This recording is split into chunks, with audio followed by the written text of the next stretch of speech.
এখনো তোমার সেই ডানা ঝাপটানোর শব্দ শুনতে পাই। এখনো তোমার সেই দারুণ বিলাপ কানে বাজে। গগন বিহারী চিল, শরদীপ্ত দুপুর বেলায় তুমি এক আকাশের থেকে অন্য আকাশের দিকে তেজস্বী ও স্বভাবত সঙ্গীহীন সম্রাটের মতো সহজ উল্লাসে বাতাসে সাঁতার কেটে চলেছিলে।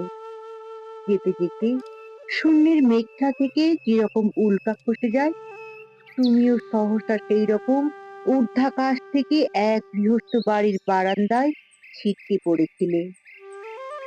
মুহূর্তে কাকের মেলা বসে গেল ছাদের কার্নিচে। কা কা অট্টহাসির বিদ্রুপে ভরে উঠল দ্বীপ প্রহর। তখনও মরনি তুমি, দুই চক্ষু ঘোলাটেও ঘূর্ণমান, বাদামি শরীর কেঁপে কেঁপে উঠছে, ফের আকাশে উঠবার শক্তি নেই। তবু তুমি শরীরের শেষ বিন্দু সামর্থ্য সংগ্রহ করে প্রাণপণে ঝাপটাচ্ছ টানা, কখনো বা বাঁকিয়ে উৎক্ষত গ্রীবা। ঘৃণা ভরে দেখে নিচ্ছ অদূরে অপেক্ষমান শত্রুদের। গগন বিহারী চিল, যারা ঊর্ধ্বে উঠতে পারে না, আর পারে না বলেই যারা পৃথিবীর ভাগাড়েও আত্মা করে কাপুরুষ মস্তানের মতো দঙ্গল পাকিয়ে ঘুরে বেড়ায়, তাদের হাতে কি কখনো আমি ঊর্ধ্বচারী মানুষের লাঞ্ছনা দেখিনি? দেখেছি অসংখ্যবার, বুঝেছি যে লাঞ্ছনাই স্বাভাবিক। এমনকি লাঞ্ছনা ও নিগ্রহের ফলে মানুষের দীপ্তি ও মহিমা আরো বেড়ে যায়। অথচ সমস্ত দেখে সমস্ত বুঝেও মূর্খ আমি।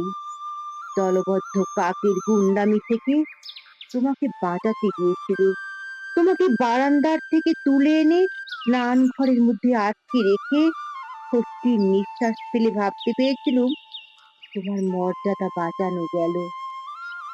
এখন বুঝতে পারি, বস্তুত তোমাকে এক বিদ্রুপের থেকে আরো ক্রূর, আরো ভয়ঙ্কর বিদ্রুপের ভিতরে নিক্ষেপ করেছিলুম সেদিন।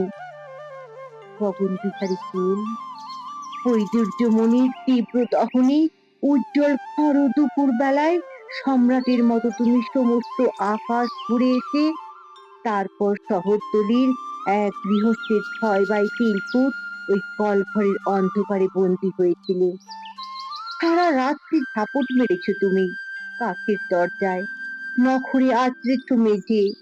সারা রাত আপন সাম্রাজ্য থেকে নির্বাসিত, বিচ্যুত হবার পর অপমানে, গ্লানিতে ও যন্ত্রণায় চিৎকার করেছ।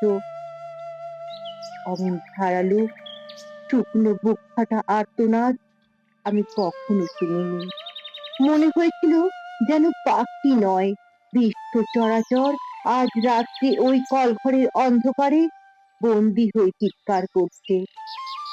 গগন বিহারী চিল, সকালে তোমাকে আমি মুক্তি দেব বলে দরজা খুলে যখন দেখলুম মেঝের উপরে তুমি স্থির ও নিস্তব্ধ হয়ে পড়ে আছো, তখন আবার মনে হয়েছিল তুমি পাখি নও, তুমি অফুরন্ত আকাশের প্রাণমূর্তি।